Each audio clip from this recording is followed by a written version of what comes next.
Good afternoon and welcome to today's Board of Registration and Elections regularly scheduled meeting. Let's begin with roll call. Good afternoon. Good afternoon, board members. When I call your name, please respond by saying here. Vasu Abhiraman. Here. Travis Bowden. Here. Gail Lee. Here. Dele Loman. Here. Carly Swift. Here. Madam Chair, we have a quorum. Thank you. Is my okay, great. Can I get a motion to approve the agenda? So moved. Second. Okay, all in favor? Aye. Okay. And can I get a motion to approve the August 9th special call meeting and August 14th regularly scheduled meeting? So moved. Second. Okay, all in favor? Aye. Aye. Okay, great. We are now ready for public comment.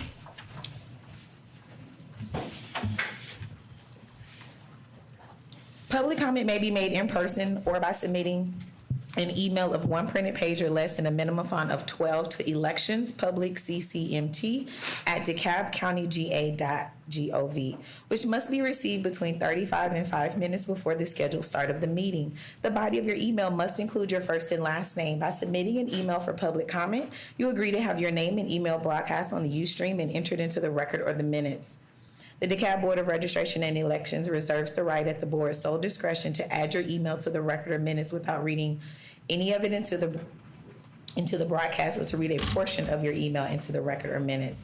All public comments will be limited to 2 minutes.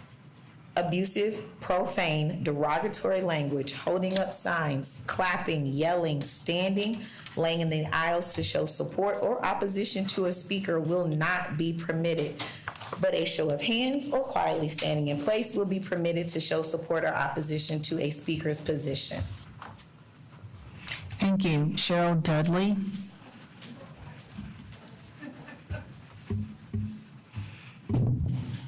Don't trip over that. Good afternoon, board members and audience. Thank you for speaking. My shirt is exactly why I continue to come to these. Voting is my superpower. It's going to need to be all of our superpowers if the restrictions keep coming. But seriously, I'm here to just say or ask 3 things. I still am concerned about the different cities, again, like Stone Mountain, that do not have an early voting place. That's closer than it looks like 5 miles away. There's some cities that have 2, like Tucker and Lithonia, but then there are other cities like Clarkston and Doraville. I mean, Avondale can go down and come down here and use this building, obviously. But in lieu of that, I kind of like again, that is a little bit of voter suppression. But I do hope that you will announce where in those cities, again, particularly Stone Mountain, the actual voting place is going to be on November the 4th, because that figures in, again, to be able to tell people, particularly if people do phone banking and that sort of thing, and they're not knocking on people's doors, but they still need to know that, obviously. I had a question about what the drop box removal was for, and my colleague kind of informed me what she thought about that. I guess I just sort of panicked and thought, hopefully you're not removing all the drop boxes, but one never knows with state laws. And which leads me to the other thing, which is not really for the DeKalb Election Board, but is for the State Election Board. Interestingly enough, the State Election Board and an actual election in the state, where one of the candidates is Jewish, is taking place on September the 23rd. I think that, again, there's a good bit of Jewish people in this state, and thank you very much. Thank you. Michael Beach. Hey, thanks so much. I'm Michael Beach. I live here in DeKalb County, assistant poll manager here in Decatur. There's a call out for counties to volunteer to pilot test hand-marked paper ballots. I just wanted to encourage DeKalb County not to do this. We're just starting manager and employee training for the next election. Let's not mess this up by getting into trying something new like that. And, it's starting soon. So I believe the push for hand-marked ballots is, really, it's a distraction here. 2018 National Academy of Sciences reports often misquoted as saying hand-marked ballots are the gold standard. Science doesn't actually say that. The report says that human readable paper ballots that are produced by hand or a ballot making device are the standard. Secretary of State Association nationally says the same thing here. So it does say get rid of the QR code, and we want to see that happen so that we know that the names are being read. But will hand-marked ballots magically change the minds of those demanding this switch? It's unlikely. What's more likely is that the next step is undermining confidence in elections by pushing that the electronic scanners can't be trusted to read things, and that we'll be hand-counting ballots. That will be a huge mistake. So please don't fall into this trap and volunteer for this. Different note, you've bought this building now. I really would encourage you, the training area needs to be soundproofed. I can't hear, and my hearing's really good. Actually, I just got it tested, but it's very hard to hear in there with the concrete ceilings and everything if you go back in there. So please soundproof it so that we can all hear properly. Thanks so much. Faye Caulfield.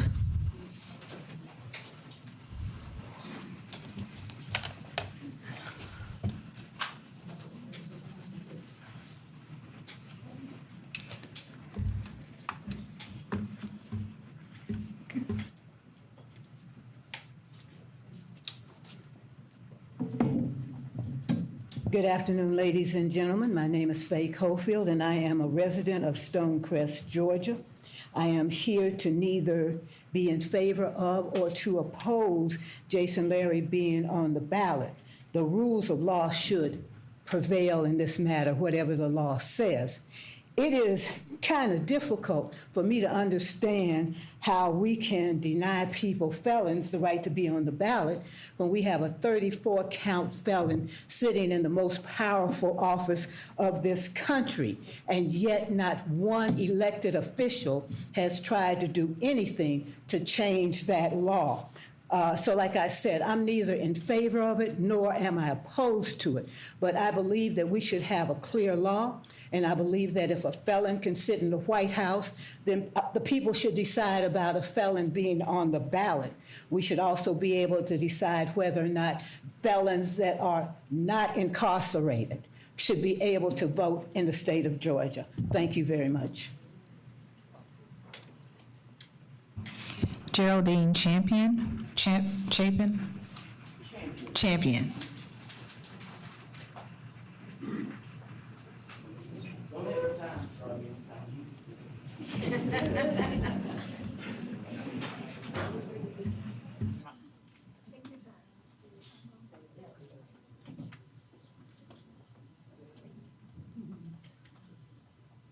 Good evening, board. My name is Geraldine Champion. I live in Stonecrest, Georgia. I am a 30-year law enforcement officer, all the way from footbeat to homicide. And I have 17 years of military intelligence, chief interrogator in my unit. Most people will call that an expert in what I do. And one thing I'm concerned about is a felon coming back in here has been some kind of way done through a high political person to get him out. Because when the federal court gives you 5 years, you make them all. How you can get out of there in 2 years, I don't know, but I'm gonna figure that out. If we put a felon back in this little city, then we deserve him. We deserve him. We ought to be done learn a lot from Trump here. If you let a person lie their way back into this government, as big a mess as it's already in, then you deserve that. That's all I got to say.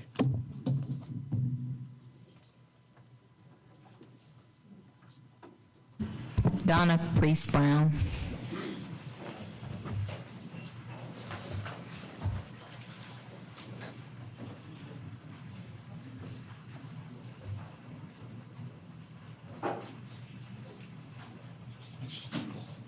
Good afternoon, everyone. I am Donna Priest Brown, a citizen of City of Stonecrest. I urge this board to remove former Mayor Jason Lowry from the November ballot because he is legally ineligible to hold public office in Georgia. State law in Georgia, Constitution are clear. Anyone convicted of a felony involving moral turpitude cannot hold office unless their civil and political rights are restored, and at least 10 years have passed after completing their sentence. That safeguard exists to protect public trust. The facts are clear. Mr. Lowry pleaded guilty in federal court to fraud and theft of federal COVID-19 funds met for Stonecrest residents. He was sentenced to 57 months in prison January 23rd. To date, there is no record of pardon, rights restoration, or completion of his sentence. Under OGAG 2126, it is the duty of the board to ensure that candidates meet qualifications before their names appear on the ballot. Allowing an unqualified candidate creates confusion, risk litigation, and undermine voter confidence. For the sake of the election integrity and respect for Stonecrest citizens, as I stand here and speak today, I ask you to follow the law, verify eligibility, and remove Jason Lowry's name from the ballot. I can't believe we're even sitting here today having this discussion. Thank you.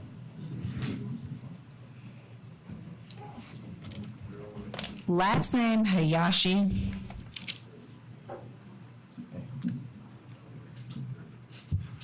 Good afternoon. I'm Dr. Conrad Hayashi, resident of Decatur, and a couple of points I want to ask for is, one is for the board, when there is a case of verified voter fraud resulting in a conviction, that be publicized, but also to show what the percentage of votes cast that case amounted to.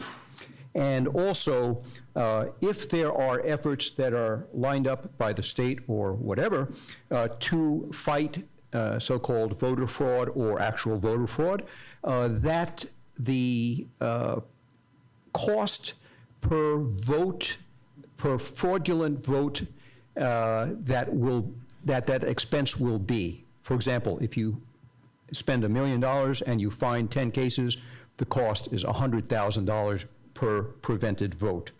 The Heritage Foundation found in looking at about 44 years, they looked at Texas particularly, and from 2005 to 2022, out of 107 million ballots cast, there were 103 cases of voter fraud.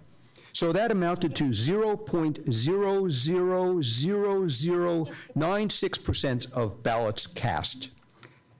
I am firmly against any illegal voting, and I want to make sure, though, that we spend the money of the taxpayers appropriately. In my remaining 15 seconds, I will just say that I vote absentee the majority of my life, as I was in the military for 30 years, and never had any problems. Thank you very much. Janet Grant.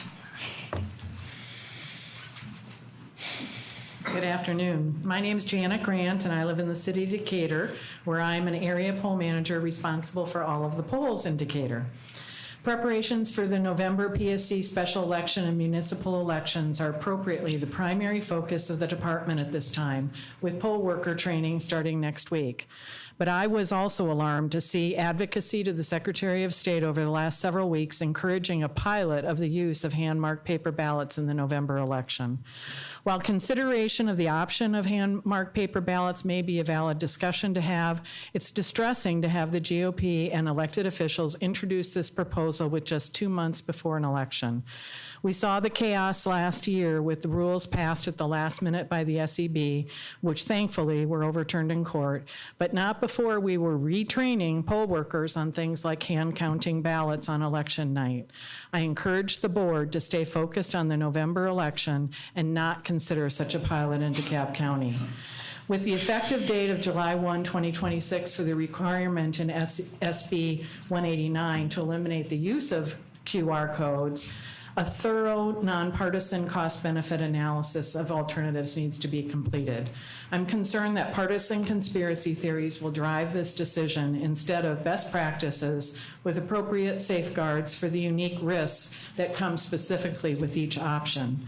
I'm also concerned that the potential move to hand-marked paper ballots will not satisfy some, and they'll move on to advocate for hand counting, which is widely shown to have introduced significant human error.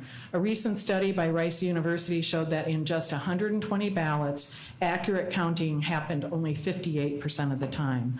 I encourage this board to weigh in as this conversation goes forward in the next legislative session. Thank you. Cheryl Moore Mathis.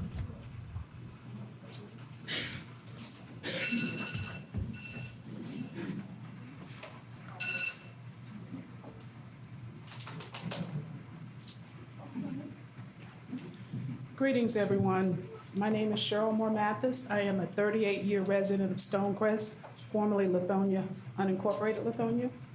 I stand before you not only as a registered voter for the city of Stonecrest, but also as the president of the Klondike Area Civic Association. I know that you all are going to be making a decision today concerning Mr. Jason Larry and his candidacy to run for District 5. And I know you all have already heard some of my colleagues that have already spoken about the law. But I want to add that, first of all, not only does the law apply in this case, but I'm also asking that you all consider the charter for Stonecrest. That charter states that no person that's running for office that's not been a resident for a continuous 12 months be considered. Mr. Larry initially was in District 4, but of course during his incarceration, after he left, he did go to Fulton County, where he resided in a halfway house. So that means that he actually was not there for a full 12 months. He was there for 11 months. So added to what the law has said, I'm asking that you also consider the charter for Stonecrest that says that you have to be a resident in that city for at least 12 continuous months, and that does not apply. So again, I'm asking that you all deny his candidacy. Thank you. Catherine Carter, do you still want to? No, okay. Sandra Ham.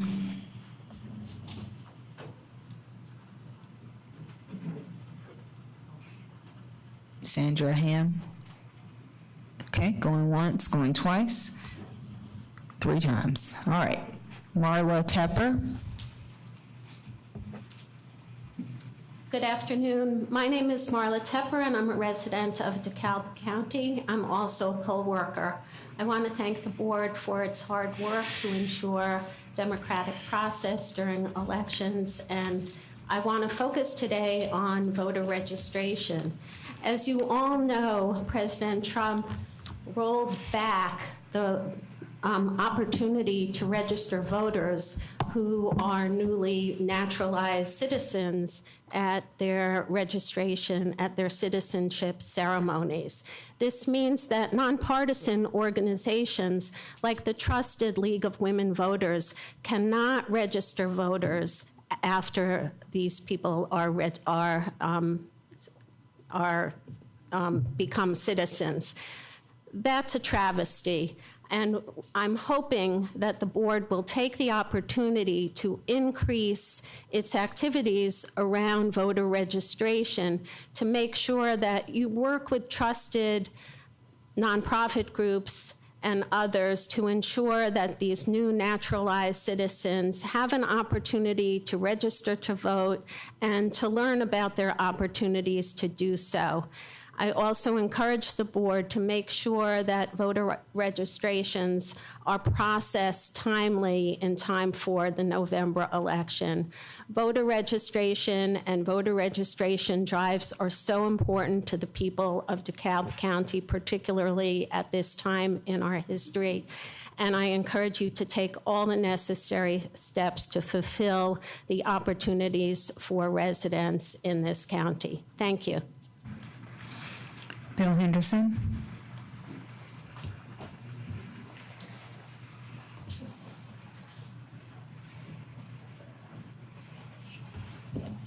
I am kind of devastated right now. Charlie Kirk, who was a champion and one of the leaders of those of us who have conservative values, was shot and killed and assassinated today in Utah. Please keep him in your prayers. In my little area of election integrity, I just want to say that I was at the last meeting of the state election board, and it proved to be very interesting and instructive. Several of the cases heard from several counties involved registrations that used U.S. post offices and UPS store addresses as their residence addresses. The counties all had representatives there, and as far as I could tell, including the representatives from DeKalb, they agreed that registrations using post offices and UPS stores as residential addresses were a problem. They admitted that it could not be determined exactly what election districts the voter should actually be assigned to. And I seem to remember that point being made in this very room not too long ago. And all the counties stated that they will do their best to prevent these problems from happening in the future, which is great news. However, this board has voted several times to keep obvious existing instances of this type on the voter roll without any explanation as to why.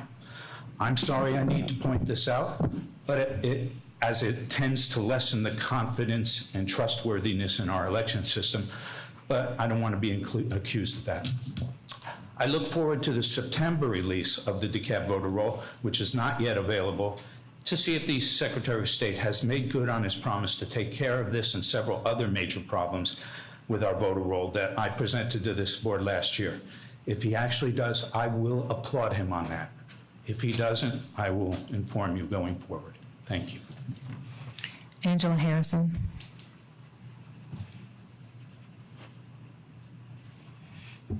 Angela Harrison. Once, twice, 3 times, okay. Beth Ann Frellman.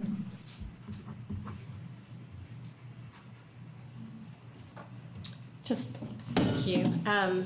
Just a couple of quick things. I'm hoping, assuming that we are removing the Dropbox from Memorial and allowing people to give absentee ballots, since it is the office of the VRE, that we keep things in a consistent manner throughout the election, that it is easy for people to return their absentee ballots in the same location, whether it is near the voting location to a headquarters person, or if it is at the office, and that there is good signage. And that for the upcoming election that we consider variable staffing depending on the poll location. These kinds of municipal elections, the interest, as you can see today, can be incredibly high in some locations, and in unincorporated DeKalb, where there's very little on the ballot, turnout may be lower, and I just want to make sure that we have the capacity to take care of voters. And obviously, this crowd today proves that all elections matter. Thank you. Dave Marcus.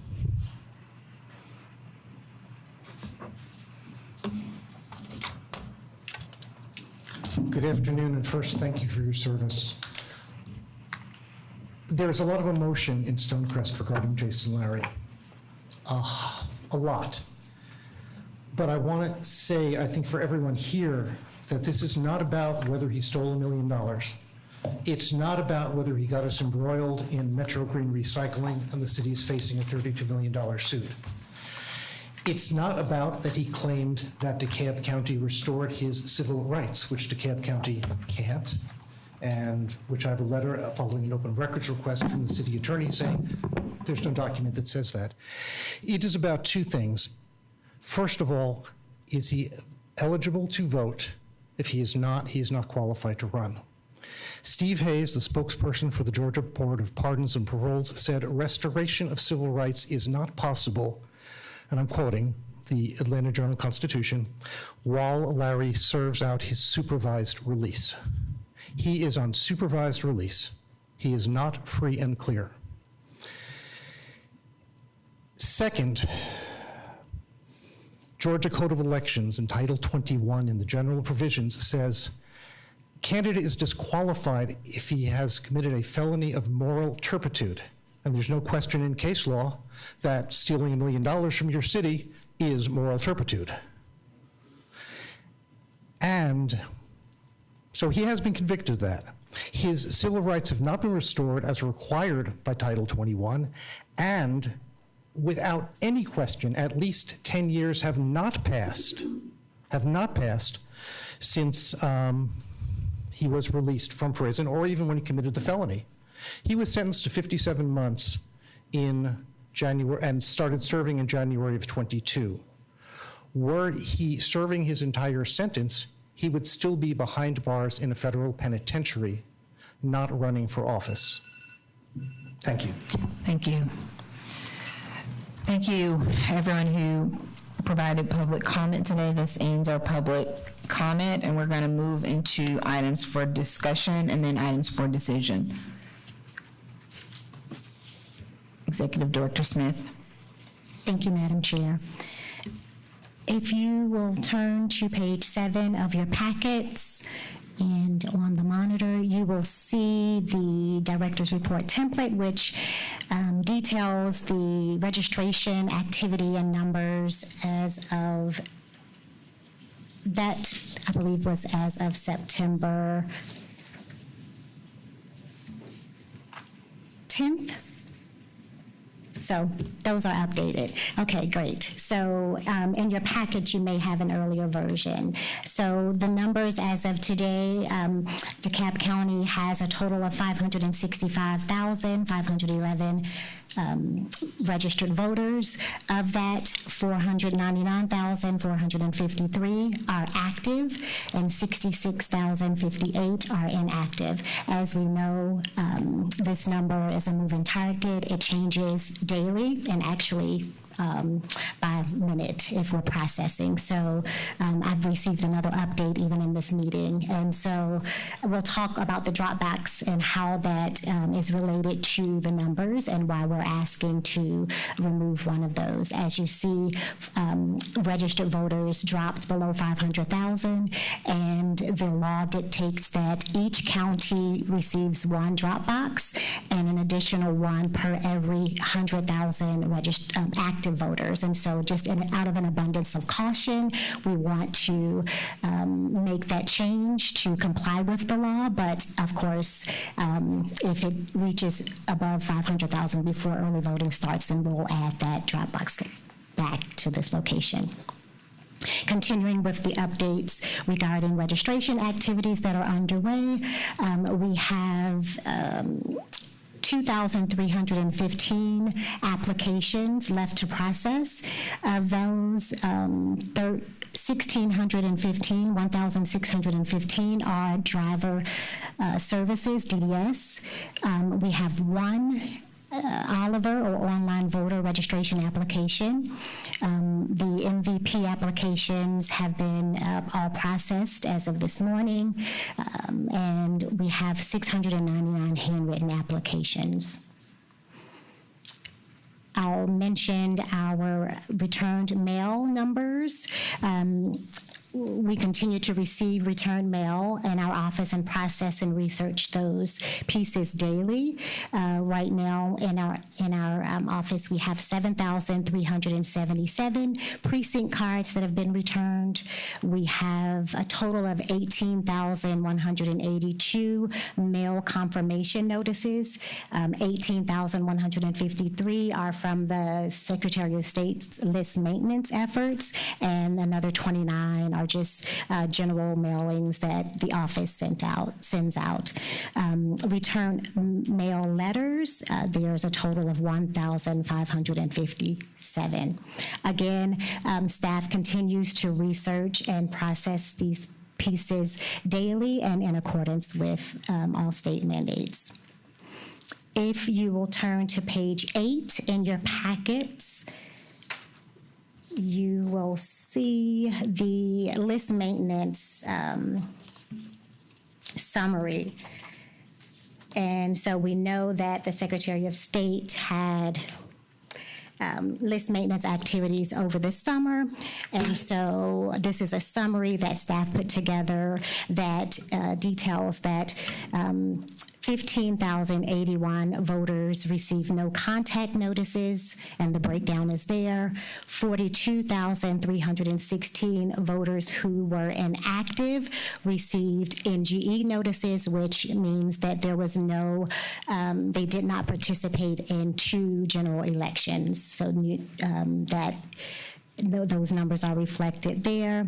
A few weeks ago, 2,338 voters were mailed cross-state notices, and I believe it was earlier this week, there were 20,985 National Change of Address, or NCOA notices mailed. And of course, voters who receive those notices can respond by returning the notice, updating their information on My Voter page, or submitting a registration application. And we just always want to remind folks that inactive does not mean ineligible. So please check your status and contact our office if you have any questions about your registration status. On page 9 in your packets and on the screen, you will see the beginning of the candidate qualifications for the upcoming November elections, the municipal and special elections. So that's what we're preparing for in the office. So pages 9 through 22 list all of the candidates that qualified. There were some updates, and so I believe we had at least one withdrawal, which is reflected in the pages there. And we'll have that. That's on our website. We are, the municipal qualifying period, of course, is completed, and the state is building our election project as we speak. So we will be able to begin ballot proofing once we receive the project from the state. Staffing for the November election is complete in terms of the poll workers, and we have, I believe, 142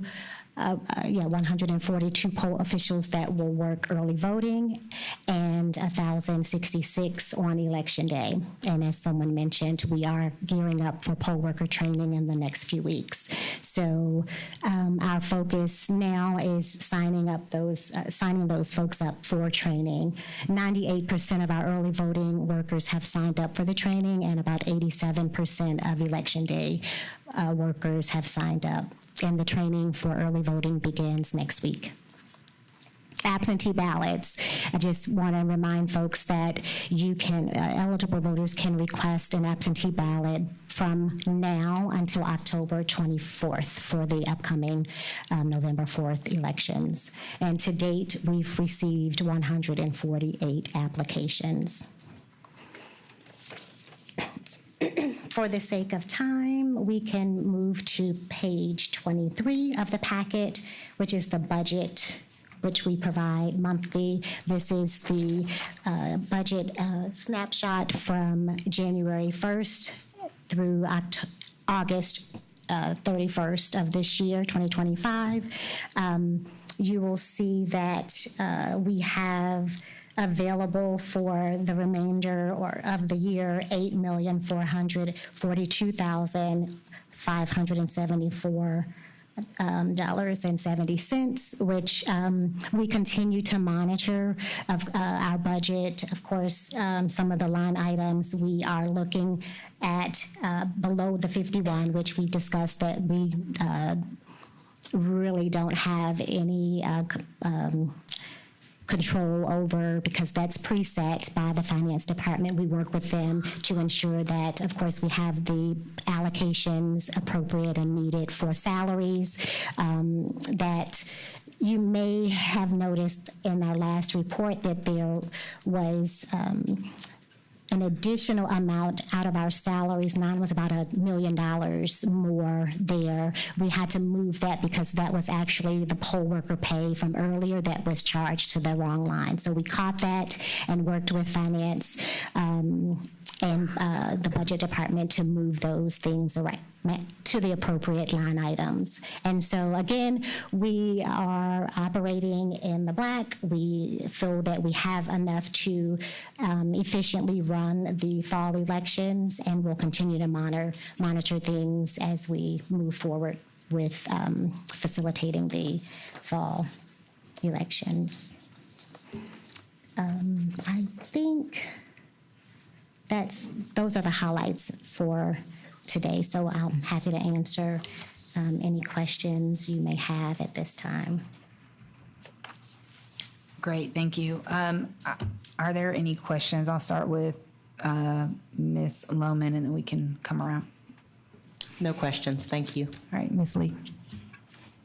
Yes, on the very first page, page 7, the manual voter registration cancellations for 2025.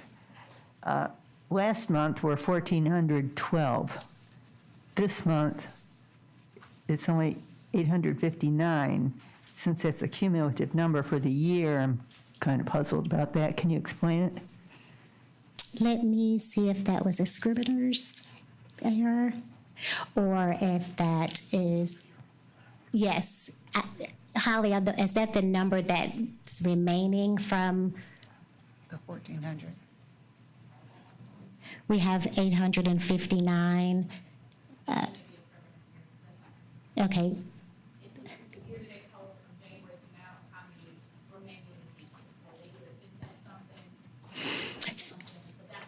Yes, and so we have 1,988. That's actually the year-to-date. So that's a typo. Oh, okay. What is it? 1850. Well, it was a little more than that. So the total as of today is 1,988. Okay, thank you. Yes. Next thing is, thank you so much for this breakdown of what was sent out by the Secretary of State. I'm glad to see he's taking list maintenance seriously. Even more beneficial is the responses and what they've done with them. 14,522 did not respond to the no contact notices and became inactive. And for the NGEs, 42,119 were canceled. So that's encouraging. We do need our voter rolls cleaned. And I look forward to the NCOAs. And okay, Mr. That's it. Bowden.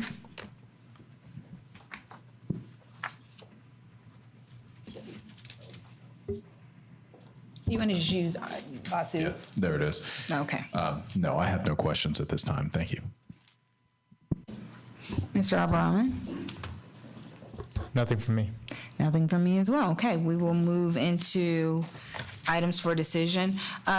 So let's start with the Dropbox. As the executive director explained, we have currently dropped under 500,000 voters by 3 voters, unfortunately, and due to state law, that means we lose a box. However, should we, if we get to 500,000, which is highly possible because we're only down by 3 voters, then we will we will be allowed to have 6 boxes. So what we're going to do is vote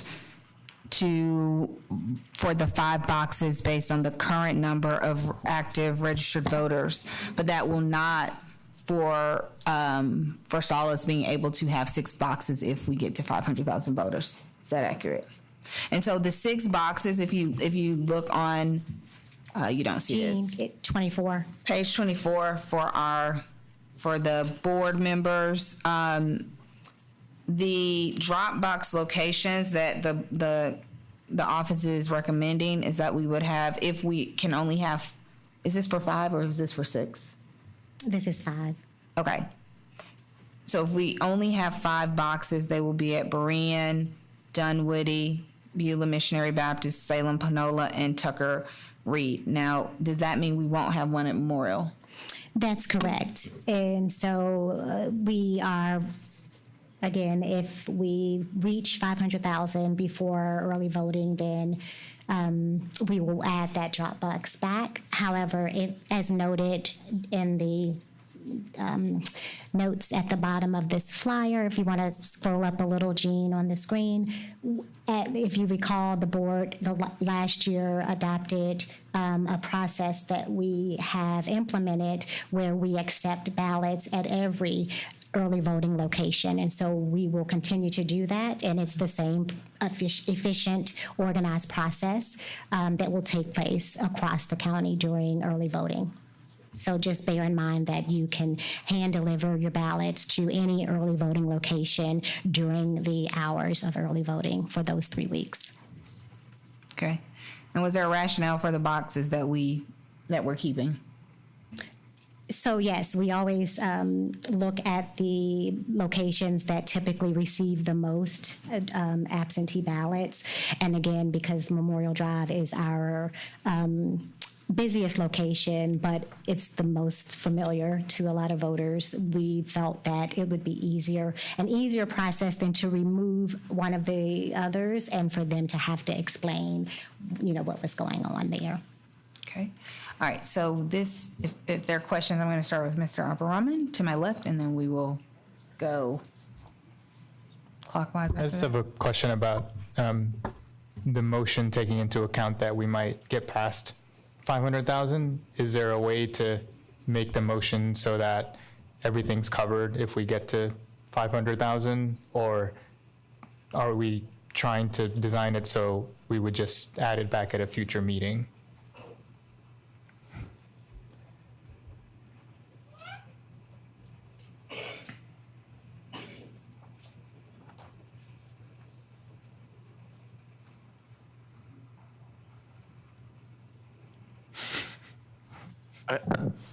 I think you can put some language in your motion that just that says that if we reach the appropriate number, that the next box will be added at the X location. Mr. Bowden?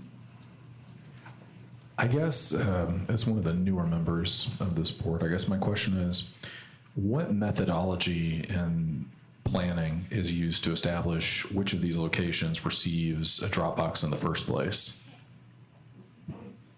Yes, so we look at the volume and historically, and we look at the distribution across the county to make sure that things are evenly distributed. But that was, again, before we were able to accept ballots at every location.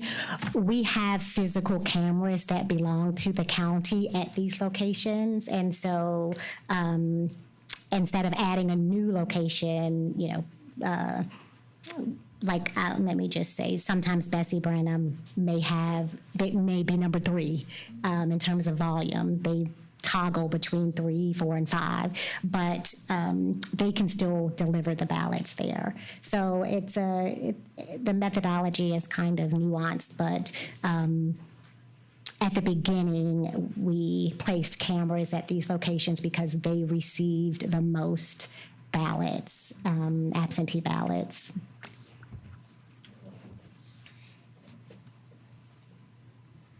Okay, thank you. Ms. Lee? What kind of security setup is there at the early voting locations where people don't have a drop box but are handing in their ballots? So there's a container that we have will deliver to each location where the ballot is placed. So it's like a locked canvas rolling bag. And are the contents brought here every night? Oh, yes. All of the absentee ballots from the drop box as well as the portable containers are delivered every night by 2 poll officials to our office. Okay, thank you. Ms. Lohman?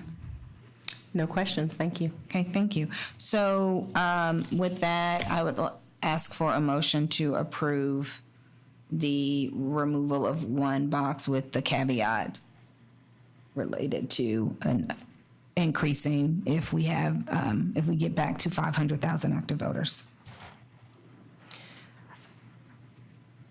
I move to authorize the department to remove a single early absentee voting box in accordance with state law and allow the department to restore that absentee voting box to the Memorial Drive location should our active registered voter count rise above 500,000. Okay, can I get a second? Second. All in favor? Aye. Aye. Okay, I think that's unanimous. Okay, we will move forward to the second item, which is related to the city of Lithonia has requested that it's planning to hold a special election on during the November municipal election. Ms. Smith, is there any? Oh. Yes. Okay. Thank you. So as you recall, last month, you provided authorization for the director to execute the documents for the upcoming election. We've since heard from the city of Lithonia that there will be a question. Is this? Yes, there's a additional special that they have to add to the ballot. And so I need permission or your authorization to execute any documents that are needed to facilitate this for Lithonia. Okay. Okay, are there any questions? Ms. Lohman? Does this change the amount that the city has to pay in terms of its partnership with the I believe that the number of questions on the ballot is factored into the formula. And so, yes, if I'm not mistaken, that it will change the cost that we charge them to facilitate the election. Okay. Does that necessitate any additional action on our part? No, ma'am. Okay, perfect. Thank you. That's all I had. Are there any other questions? Okay, seeing none, can I get a motion to authorize Director Smith to sign the agreement for the special election and any related documents? So move. Second. Okay, all in favor? Aye. Aye.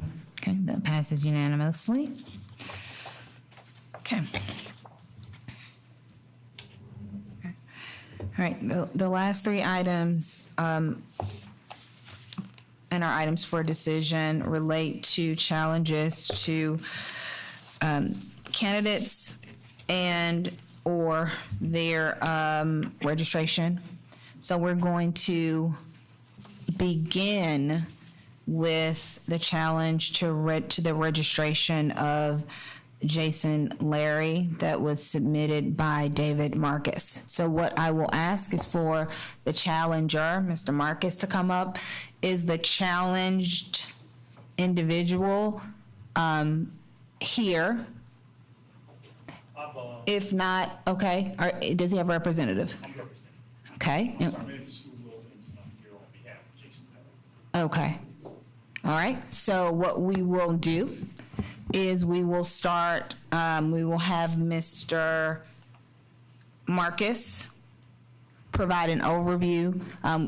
We have in front of us the evidence that you have presented. And so you can provide an overview, and if you have any additional evidence, let us know. And then we will give Mr. Wilkins the opportunity to respond. We'd ask that you make your case, have a seat, we'll find you a seat close to that. We'll have Mr. Wilkins come up, and then the opportunity for the board to ask questions, and we will make a decision on the challenge to the registration, and then we'll move directly into the challenge to the candidacy. And I believe you also challenged the candidacy as well. And so that's the order of operations, okay? Is everybody good? Okay, great. Let's get started. Is your mic on? Is that mic on? Thank you. This challenge is based on one thing. It's very simple. Does Georgia law require that a voter or that a citizen, I will not say a voter, who is a convicted felon and is on released supervision, that is still under the non-inmate but custodial, one could say, care of the federal government, does that person have a right to vote in Georgia? I don't think there's any argument about Mr. Lowry's status. The question is simply applying the law to it. As I think I may have said, I am not a lawyer, but I have understandings, and thus I punt it to y'all for action according to the law as it may be. Thank you. Okay. Mr. Wilkins, this is related to Mr. Larry's registration, consistent with determining whether he is a convicted felon, convicted of a felony involving moral turpitude, and has his sentence been completed? Yes, Mr. Larry's sentence has been completed. He's paid restitution, and he's a registered voter. So I have documents that prove that all of these things are true. Okay, yeah. Sure. Please give us a copy of those. Are you aware of the Northern District of Georgia's, you can just pass them around, so these are the members of the board. So are you aware of the Northern District of Georgia's judgment in the criminal conviction? I'm actually not. I'm just supposed to read the drop. Oh, okay, so that's the answer is no. Okay, so then, Mr. Wilkinson, okay, thank you. So then, the second question is, are you aware that Mr. Larry was convicted of what appears to be 3 counts, that he was sentenced to 57 months on counts 1, 2, and 3 that were to be served concurrently, and that upon release from imprisonment, he is on supervised release for a term of 3 years, as to counts 1, 2, and 3, which were also served concurrently? Right. He's completed everything. Okay. So your contention is that Mr. Larry has completed his supervised release? That, as well as paid restitution, even before he went in. Okay. Do you understand calendars? No, I'm a serious question. So well, no. I mean, his sentence was reduced. I do know that. No. So no. Just reading from what the public records. So Mr. Larry was convicted in 2021 to serve 57 months. Okay, so that's what, 5 years. He was released early this year, I believe, and he still has supervised release of 3 years, which would have begun when he was released. So just to be clear, 3 years have not passed for his supervised release. You're not Mr. Larry. I'm just asking. I'm just listening. I mean, okay. All I can say is that I gave you the documents. Happy to look at those. We will review those. Make the decision there. So like I said, I'm not necessarily here to fight his case. I'm more of a courier with a nice bag. Got it. Okay, great. Thank you. Okay. All right.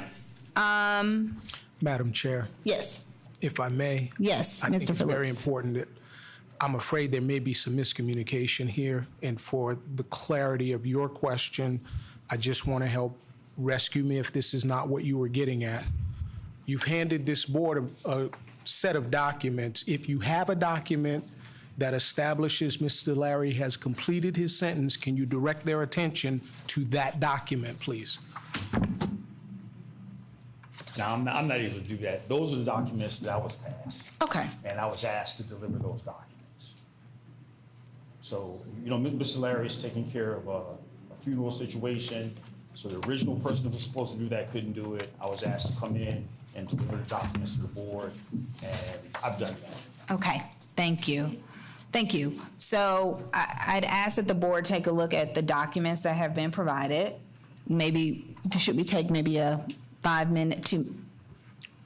That's up Do to you. do you guys need a break to review? No? No. Okay. Okay. So what we'll do is we'll have Mr. Wilkinson, because you need to stay, Mr. Wilkinson, for the next piece of this. I've spoken a lot, so I'll start with my left. Mr. Epper-Rahman, do you have any questions? I suppose I do. I think I know how this is going to go, but I'm just going to ask them for the record. Can you confirm the date of Mr. Larry's federal conviction, the charges, and the full sentence imposed by the court, including any term of supervised release? No, I can't.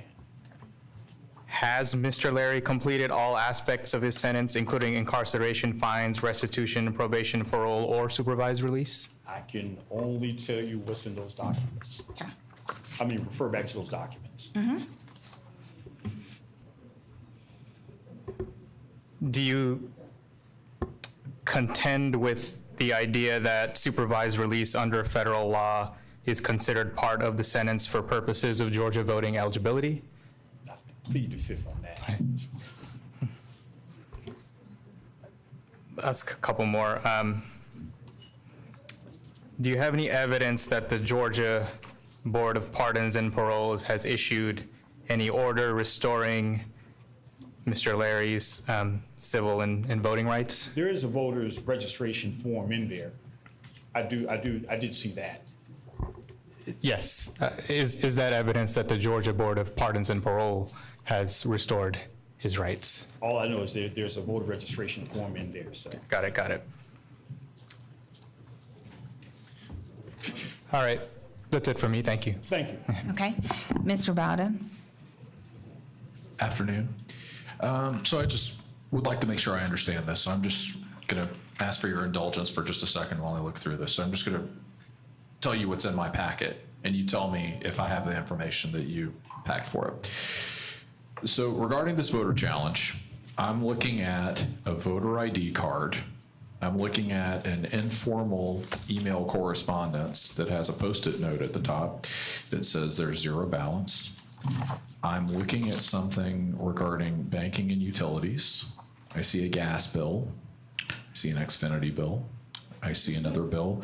Hey, just the indulgence, please. My point is, and I see a funeral notice, and I'm sorry about the funeral, but I do not see any formal documentation regarding sentencing or completion of sentence. I'm sorry, there wasn't a question there. That was more of a statement. I don't see any sentence completion documentation, and I imagine that would exist if it was in effect. It could have been an oversight, which is why it's not in the packet. It could have been an oversight that no sentence reduction or sentence completion paperwork was back. Okay, so does it exist? I can't say. Okay, so you're not sure if it exists.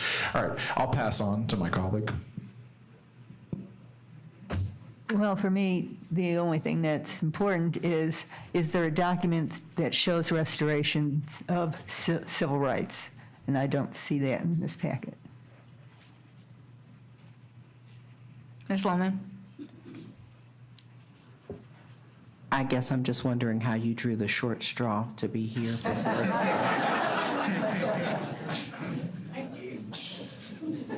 And you don't have to answer that question. I was told I had the patience of Job, so I'm not sure. I think the only thing I could, personally comment on is that, is there like a list of things that were supposed to be in there? Because I'm just delivering documents. So, I mean, your questions are fair. And I honestly believe that if there was a checklist, those things would have been in there. And that's just me, trying to be a voice of reason and not really pick a side. That's all I'm saying. Got it. Thank you so much. Okay. So with that, I think what's important, at least I just want to clarify for the board. Did you have a? I just wanted to acknowledge one thing for the board's benefit. I think it's important to recognize Attorney Alicia Thompson is here on behalf of the city of Stonecrest. Okay. If you have any questions for the city, perhaps their counsel could address that. I just thought it was important that you knew before you concluded your dialogue. That'd be helpful. Alicia, we're going to give one. Thank you so much. I do have a question. So the city of Stonecrest is responsible for qualifying candidates, is that not? The city of Stonecrest we're responsible for, again, qualifying for candidates, but we are the qualifying officer, if you will. Right.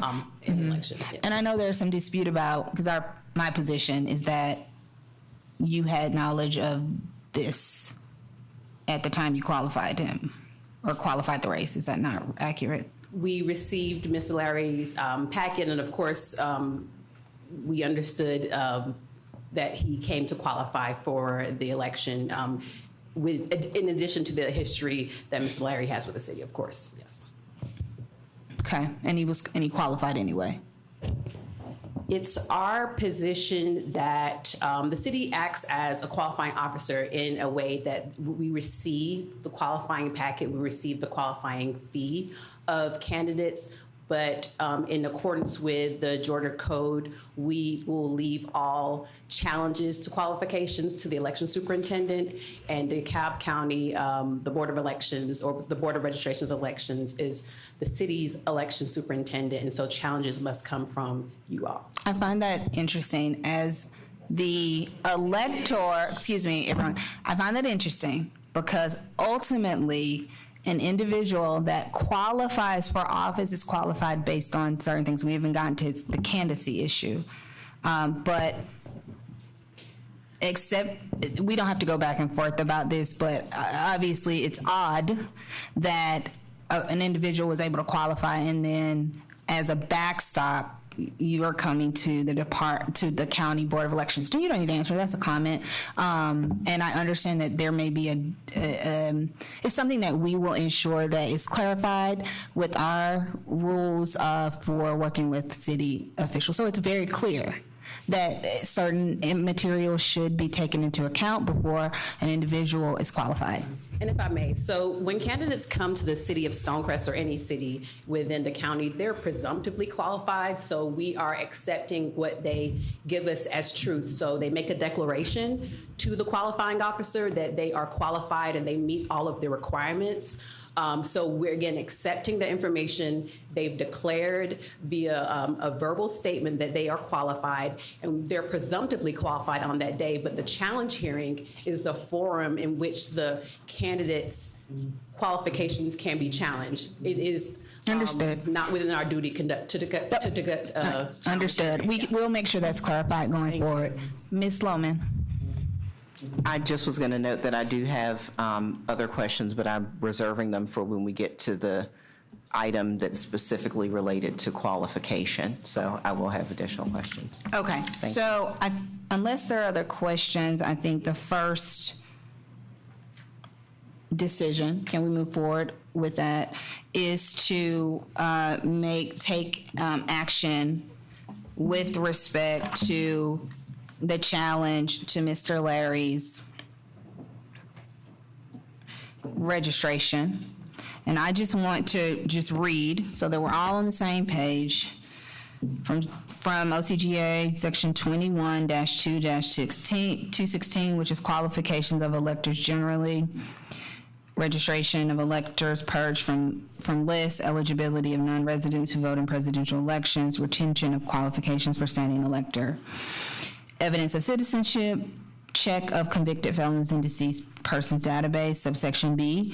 In addition to the qualifications in subsection A, this code section, no person who has been convicted of a felony involving moral turpitude may register, remain registered, or vote except upon completion of the sentence, and no person who has been judicially determined to be mentally incompetent may register, remain registered, or vote unless the disability has been removed.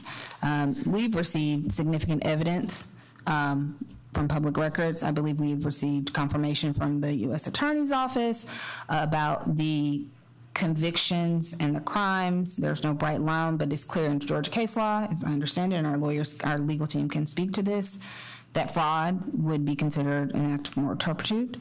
And so I just want to start there. Now, as a result of that, I think we need to take action on the eligibility of Mr. Larry to vote based on the challenge. Can I get a motion?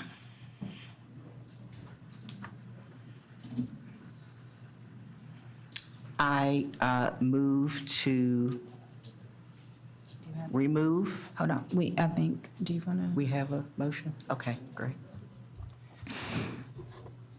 Having found that, never mind, you can go ahead.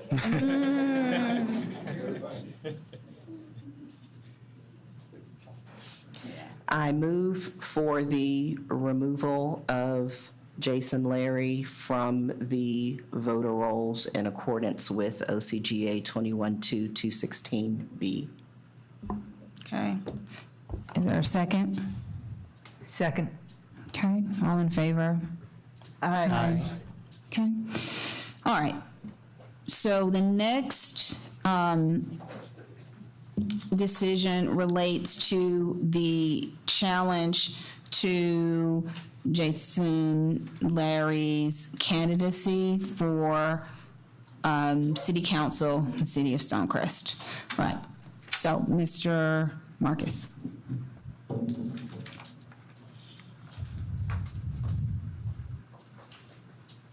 Thank you. I had made two separate challenges. Do you want me to address both of them at the same time, or one at a time? So what we'll do is, if you want to, you mean two challenges to candidacy? To his candidacy. Correct. You can, why don't we start with the felony conviction, because if we rule on that, then it would be, we'd remove him, and we wouldn't need to go to the next challenge. Is that an issue? For the sake of efficiency, Madam Chair, you may want to allow Mr. Marcus just a few minutes to summarize what his challenge is. I recognize he has two different reasons. He could summarize, including both reasons, and allow your colleagues to address him if necessary, and then give the same opportunity to Mr. Wilkins on behalf of Mr. Larry if he had any rebuttal. I just think that may be more efficient. Okay. Thank you. The first challenge was conditional, but is now not conditional. Mr. Larry is no longer a registered voter in the district for which he is running for office. That by itself disqualifies him for running for office. Second, OCGA requires that a felon convicted of a crime of moral turpitude meet two conditions. The first is 10 years must elapse since that conviction. His conviction was approximately July 13, 2022. Clearly, 10 years have not elapsed. Second, the state law requires that his civil rights be restored. His civil rights have not been restored. And I think you've established that already, that you've seen no evidence of that. I'll again repeat the statement from Steve Hayes that he is still under supervision.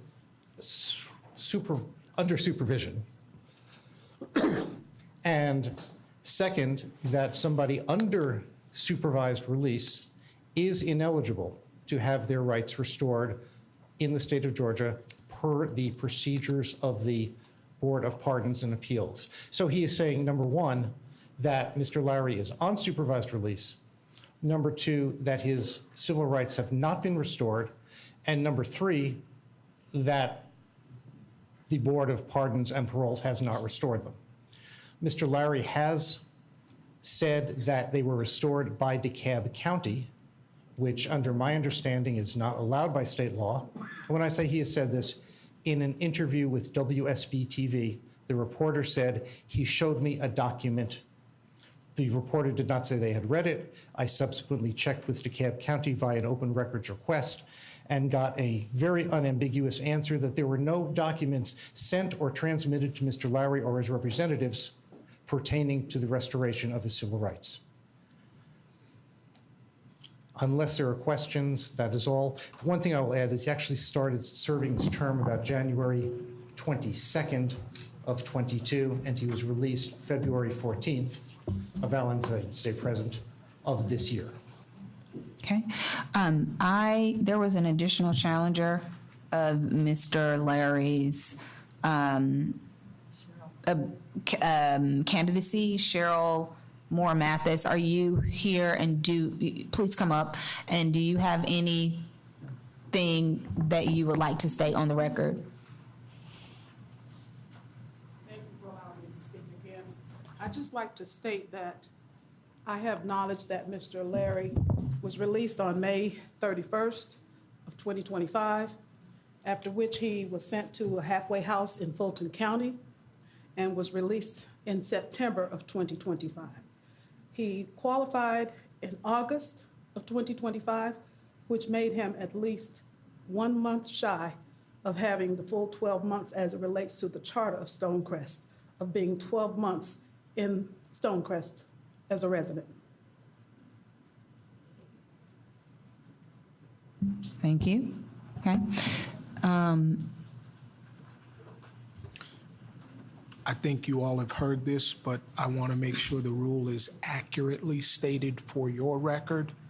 I am reading from the Georgia Constitution, Article 2, Section 2, Paragraph 3, persons not eligible to hold office. No person who is not a registered voter, who has been convicted of a felony involving moral turpitude, unless that person's civil rights have been restored and at least 10 years have elapsed from the date of the completion of the sentence without a subsequent conviction of another felony involving moral turpitude. There is more, but that is the section you seem to have before you as presented by the challengers. Thank you. So I do know that Mr. Wilkinson? I do know that Mr. Larry's owned property in District 5 for a year or longer. Everybody's making I guess, a pretty good case. I mean, I don't see anything in writing that justifies anything anybody's saying.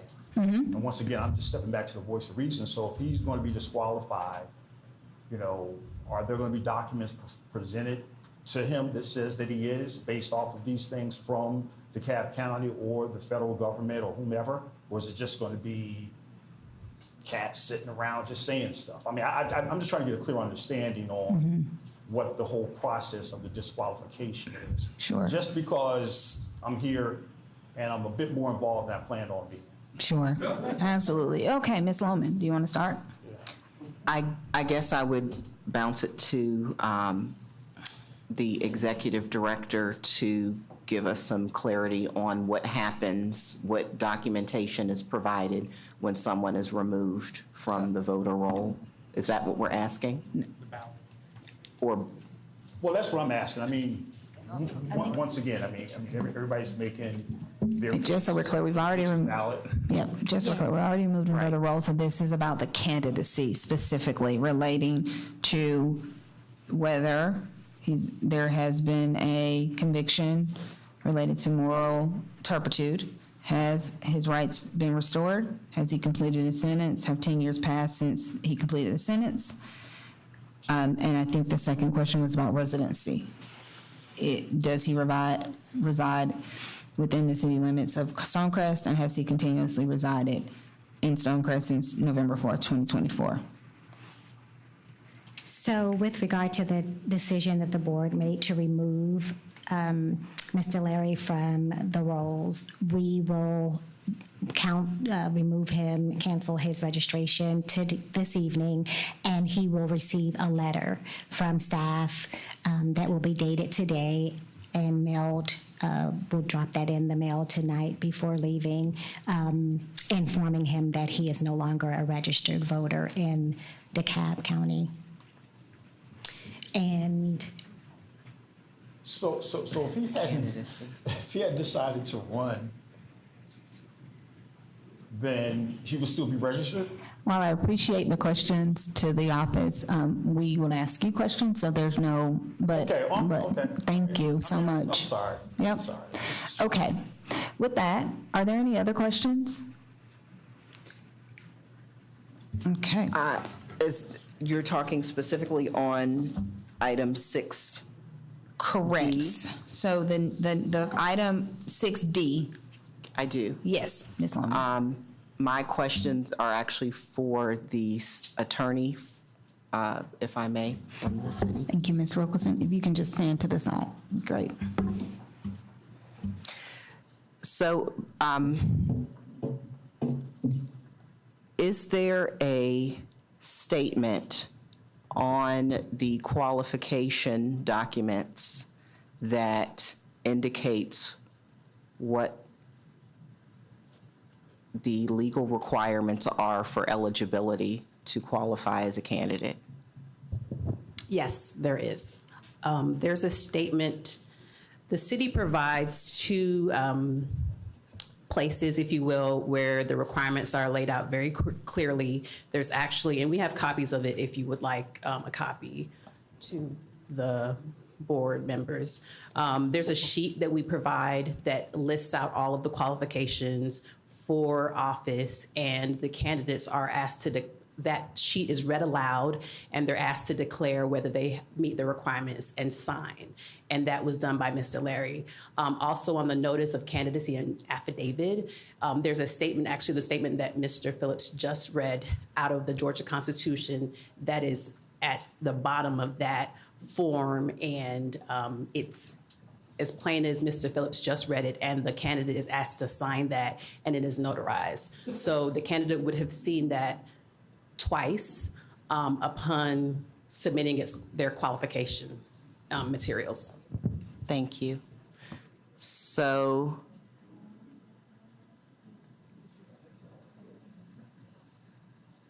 that sounds like I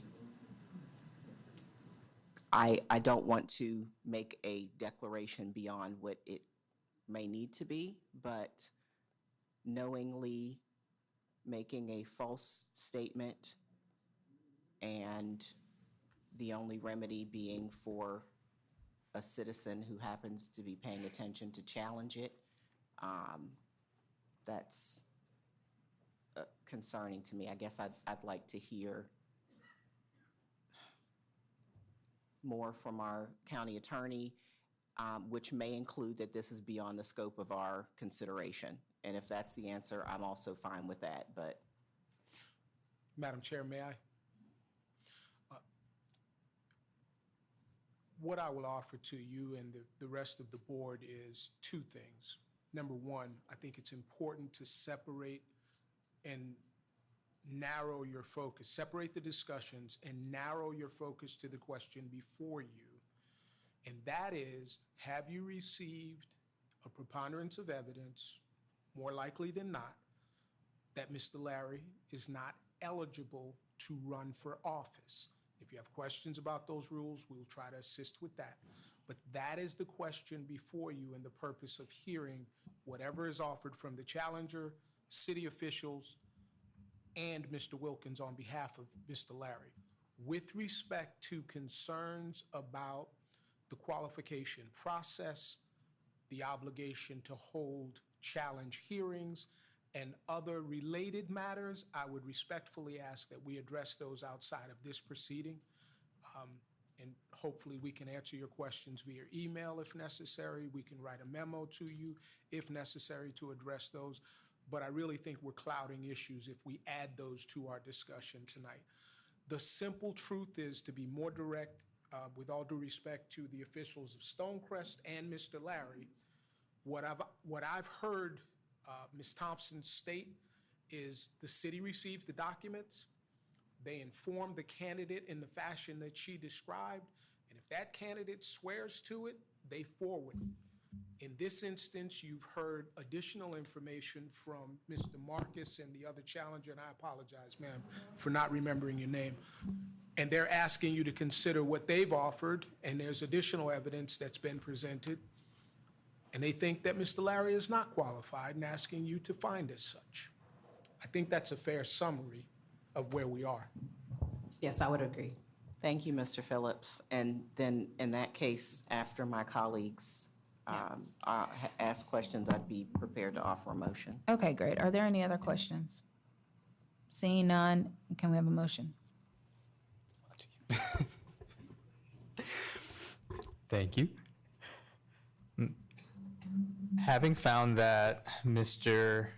Jason Larry is not qualified to seek and hold the public office due to the fact that he was convicted of a felony involving moral turpitude and 10 years have not passed since the completion of his sentence, and the fact that he is not a registered voter, I move to strike his name as a candidate from the ballot for the November 4th, 2025 election for Stonecrest City Council District 5. Second. All in favor? Aye. Aye. Okay. All right, we're going to move to the next challenge, which is for, I do have one question. yes, Is it too late to take him off the ballot itself? no. Okay. No, it is not. No, we have not finished ballot proofing. Okay. All right, so we have one additional candidate challenge to Abu Syed. Is Mr. Syed present? Okay. Is the challenger present? Okay. Right. Okay.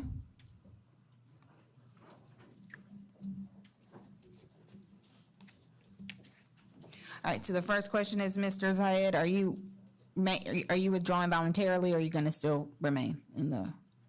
Yes, okay. So we're going to start. You are not withdrawing your candidacy. Okay. All right, so can I have the challenger? I do not have your name in front of me, so if you could just remind me. Warren Simmons. Warren Simmons, okay. Okay, first, do you have any additional evidence aside from what was included in your letter? I did find on the Secretary of State a bunch of businesses Mr. Zahid is the registered agent of, that has addresses in Fulton, Gwinnett, and all sorts of different places. I don't know if that will be relevant here, but I believe if you're a registered agent, that's where you receive the mail. You have to have some sort of residency there, and they're still the registration is current. So okay, not necessarily, but why don't you provide us with a summary of your? I just have one. Well, I have. It's fine if you have one copy. That's fine. Other than that, everything I provided. Okay. Yes, ma'am. And then everything else we already have a copy of. So if you want to just give it to me, and I'll. So this is the related to the registered agent. Okay.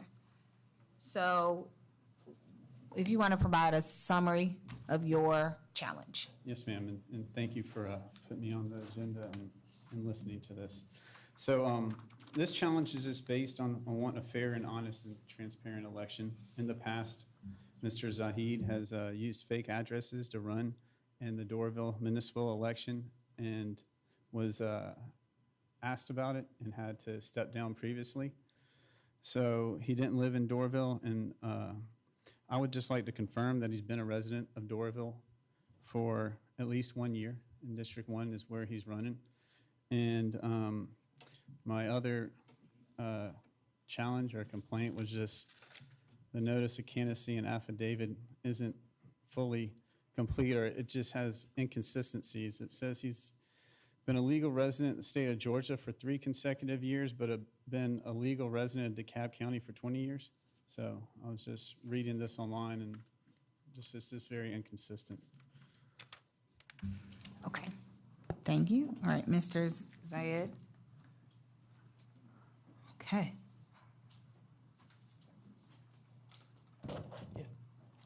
Do you have a response to the challenge to your candidacy? It's based on your residency? Yes. Okay. So do you want to give a summary, and then we have some questions? You can. I live in Doraville almost more than 10 years. And I have all paperwork, you can check. Okay. What How about, is your address 2939 Aspen Woods entry? Yes. Okay, that's where you reside? Okay. I guess the first question for Director Smith, do you know if that's if that residence is within the Doraville city limits? Yes.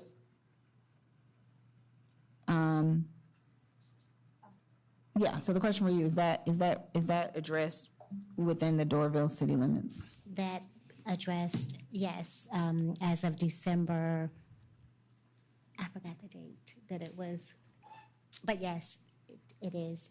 As of what date?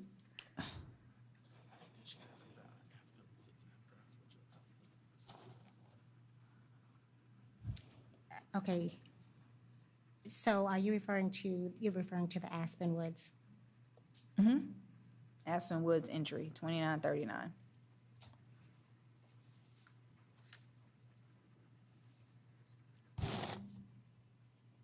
I'm actually,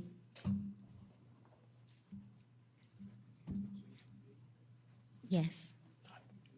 Yes, I'm checking the annexation date.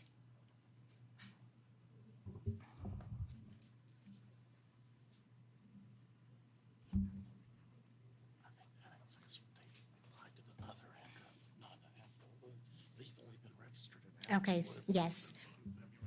Okay. So the other annexation date doesn't apply to this address, so the answer to your question is yes. So 2939 Aspen Woods entry is within the Doraville city limits? The answer is yes. Yes. Okay. And Mr. Zayed, you are affirming that you reside at that address? Yes, ma'am. Okay. That's the question I have. I'm going to, yeah. So, Ms. Lee. According to the registration information on this individual, what are the dates and residences of the last 2 years? Okay. So from February 25th, 2025 to present, he has been registered at the 2881 Aspen Woods entry Doraville address, which is in District 1. From December 29th, 2023 to February 24th, 2025, he was registered at 2955 North DeKalb Drive in Doraville. From July 17th, 2023 to December 28th, 2023, he was registered at 2957 North DeKalb Drive. The North DeKalb Drive addresses were in unincorporated DeKalb for most of that time, but were incorporated into Doraville's 2nd District as a result of a November annexation referendum. And I have the date for that. I thought I wrote it down, the effective date, but I do want to mention that before that, he was registered at 2689 Beacon Drive, Atlanta, Georgia, which is in Doraville's 1st District. So we don't really need to go back that far. From 2023 to 2025 at North DeKalb Drive, that was in the city of Doraville. Jay, I can't find the email.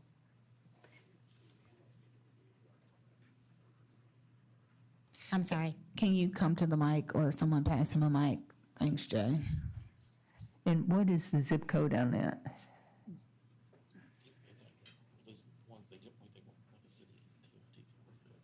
Was it December 5th? Yes. Oh, let me see it. Yes. It's not on here. This is for Doraville. And I lived before here like almost last. Hold on one second, Mr. Zayed. Okay, so Jay, can you help us with the question that we have? Yeah, the North DeKalb Drive address was unincorporated for most of 2023 and 2024, and it was annexed into Doraville effective December 1st, 2024. December 1st. And before that, it was not indoor, it was unincorporated? And so it was not in District 1 because it wasn't in Doraville? Correct. Okay. It was in, Jay, can you come back? On December 1, 2024, the North DeKalb address would have been incorporated into Doraville? It was incorporated into Doraville's 2nd district, yes. The 2nd district, okay. 12-1. Ms. Lumen? Have we confirmed that the current address is in the district in which the candidate qualified? Yeah, District 1. Yes, that We was have. confirmed by staff. Okay. And the date that the candidate moved or established that address? Was February 25th, 2025. Okay. And the prior address It was in District 2. was in it was in Doraville, but it was only in Doraville starting on December 1, 2024. Is that correct? Well, it was in Doraville, unincorporated, before that. Oh, so, No. I'm sorry. It was in DeKalb County unincorporated. right, it was in unincorporated So DeKalb not within the County, city of correct, Doraville. until December 1, 2024. Okay. So, the requirements, the residency requirements are that the candidate must currently live in the city of Doraville, city limits, which it appears to be the case. Does he reside within Doraville City Council District 1? And has he continuously resided in Doraville since November 4th, 2024, 1 year prior to the date of the election? Those are our 3 requirements. Ms. Lohman.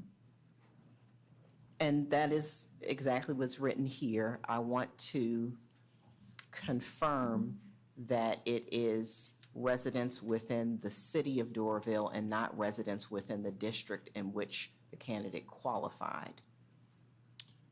So I'm not an expert on the city of Doraville, but it says 1 year within the city. Okay. So I think the 1 year part applies just to anywhere within the city. The current residence relates to the district, the council Okay, district. thank you.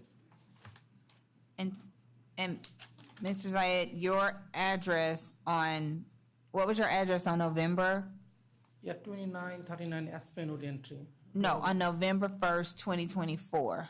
2955 North DeKalb Drive. Okay, yep. And 29 North, Jay, just to confirm, 2959 North DeKalb Drive was in unincorporated DeKalb County until December 1st. Okay. Okay.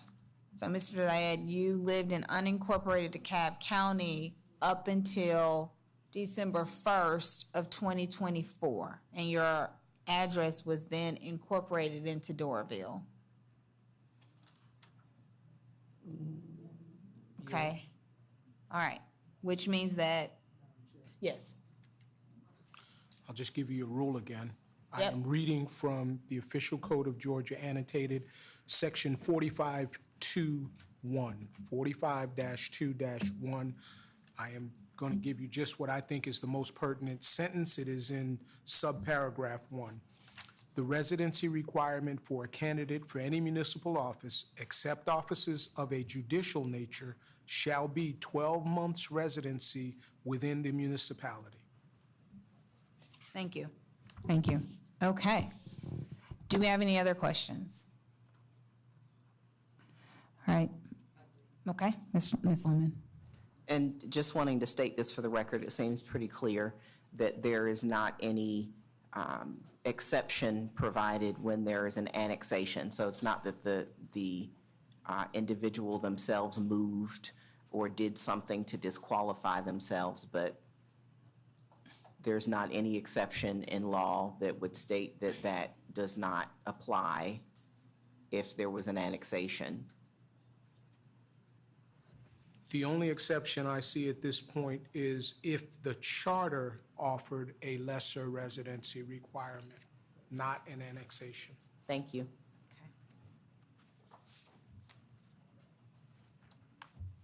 And we're not aware of the charter. You're not aware of the charter? I did go look at it, and it does reflect the 12 months. Okay.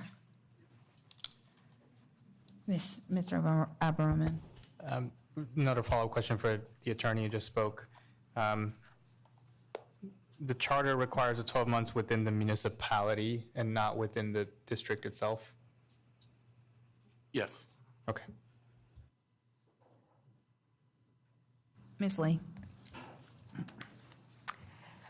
Mr. Zahed, can you explain on your notice of candidacy affidavit that you said you have been a resident of the state of Georgia for 3 consecutive years and a resident of DeKalb County for 20 years?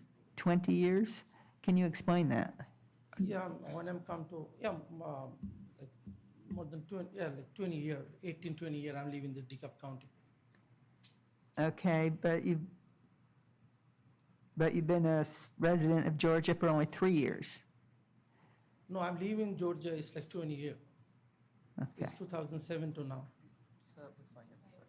So, DeKalb County, I live in the DeKalb County, 2007 to still now, same place. I see. It's adorable. Okay. But sometime I move for, my family house to my another family house. That's Okay. all. yeah. Because I live with 20 years in the DeKalb drive. Okay. Understood. I think it might have been an error in these were transposed. Yeah. Okay, Mr. Zayed, if you want to just step over to the side, I think we are ready to, do we have any other questions from our legal team or any feedback? No, okay. All right, Mr. Abaraman has a question for legal. I'm a little slow today.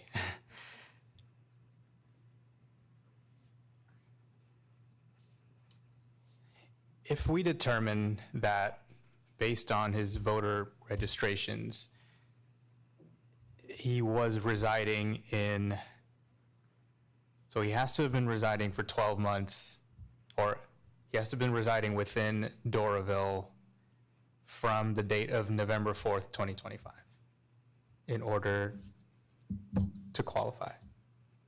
From November 4th, 2024. 2024, yes.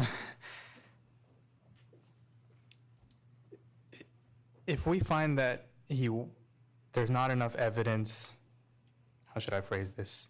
If we find that he was likely living in a place that later was incorporated into Doraville, is it safe to say the law is kind of silent on that situation? Or would a finding that counts as having lived in the municipality out of bounds of the law? It's kind of the same. I think I'm clear on your question, and I think the answer is that he has to be a resident of the city of Doraville for a period of 12 months prior to the date of the election. Does that? I think that's answering your question. Meaning even though he lived he didn't move, he was not a resident of the city of Doraville. Okay. Until that area became part of the city of Doraville. Okay. Okay. Thank you. Mr. Bowden. I believe I understand the interpretation that you're giving, but I just have to ask. There's no mechanism to allow retroactive standing in this, right? Like it's a thing where you must be within the city limits of the city proper, and there's no allowance for retroactive allotment of it. And I believe you haven't indicated that there is, but I just would like to be sure of that. Let me pull the exact wording from the statutes.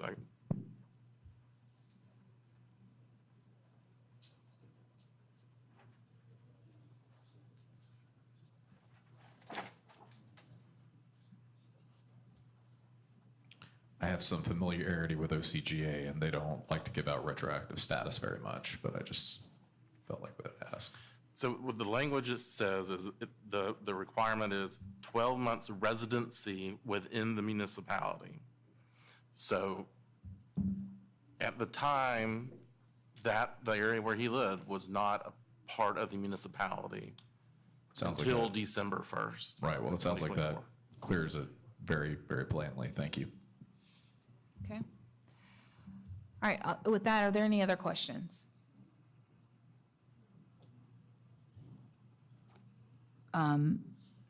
This is I think a complex issue because of the timing, but unfortunately the state law seems pretty clear on this. So, are we ready for a motion?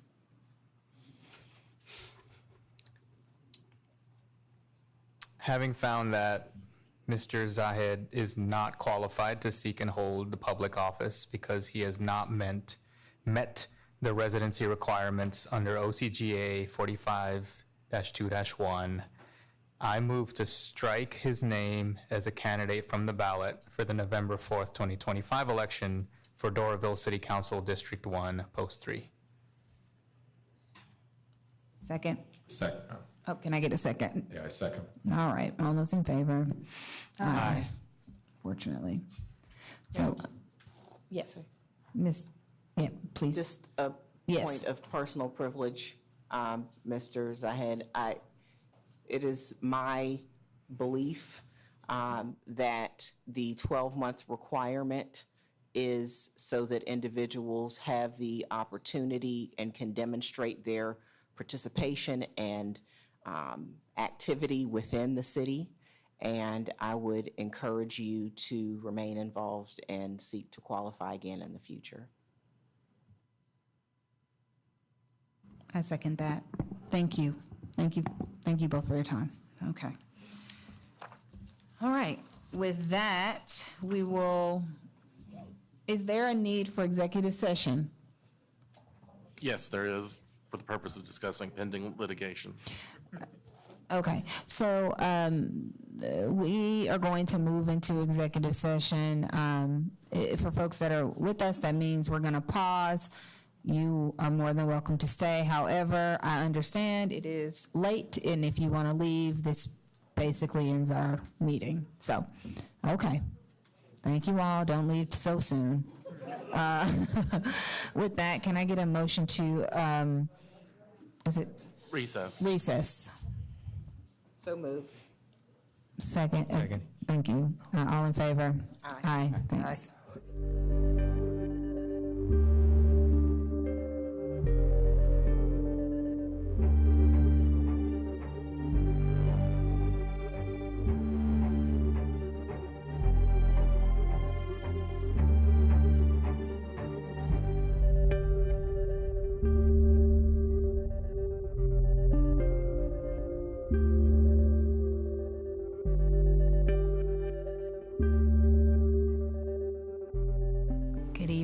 We are back. Can I get a motion to reconvene?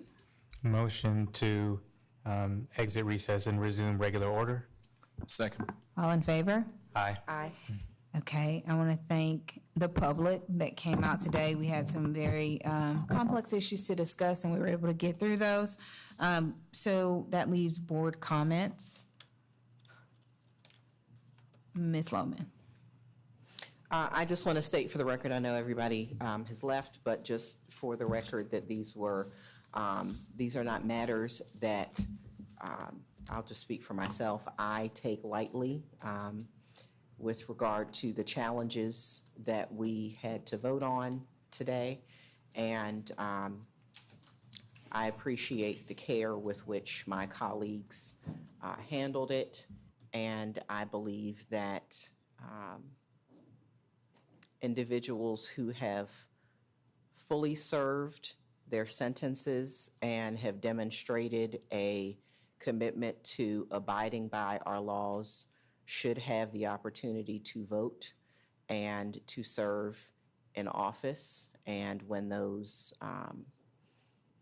criteria have not been met, then it is appropriate to challenge their standing.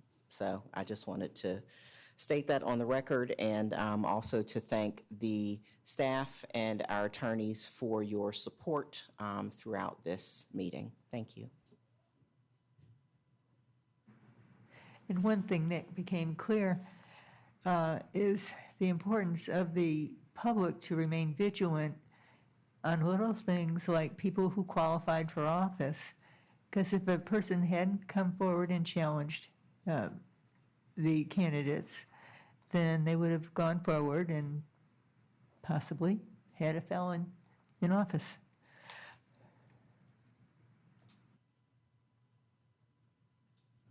So thanks to everyone for coming out today. I'm definitely glad to get a chance to talk about these issues and definitely talking about election integrity and election security. DeKalb County, I want to echo the statements that were made earlier and encourage you to say a prayer for the family of Charlie Kirk, who passed today, unfortunately. He was an advocate for election integrity and election security, and I'd like to believe that regardless of party affiliation, we all want election integrity and election security. But thank you again for coming out today, and I look forward to seeing you at the next meeting. I also want to thank the people who came out today, and especially the 3 people who are still here with us, 3 of what felt like 300 at the beginning, the VIPs of this meeting for sure. I definitely want to echo what my board colleague, Ms. Lohman, mentioned about not taking a challenge to someone's qualifications to be on the rolls or qualifications to be a candidate lightly at all. I take it heavily. The burden is really, really great for things like that. At the same time, I believe that burden was met, the evidence was there, and we followed the law as a board. We did uphold a voter challenge, and want that to be clear on the record. Thank you again to everybody, especially to all the staff that put in so much hard work helping us prep for this meeting. I want to thank the staff for all of their hard work and everything they do to make sure that this office runs and that we're able to come in and get through a meeting. And I just want to echo a few things that my colleagues have said. Ms. Lohman's point about I take very seriously everyone's right to vote, everyone's right to participate in this thing we call democracy. And so we have to balance that with the law, and in cases where there's overwhelming evidence to support a decision, I don't take that lightly, and I don't think anybody in the board does. And I also want to echo something that Mr. Bowden said, which is that democracy is a place for everyone, and just no matter what your political affiliation is, it's a space for free speech and for people's voices to be heard, and there shouldn't be violence around that. And so while we don't know what happened or who was around it, what happened today in our country is not okay, and it's not something that we support. And it's important that we remember that as we move forward with elections. We want people to be able to vote and feel safe, and we will continue to make it our priority that is the case. So thank you all again. Thanks for everyone who came. Thank you for our Trinity here that's still here with us. We appreciate it. And with that, I'm going to ask for a motion to adjourn. Make a motion to adjourn. Second. All in favor? Aye.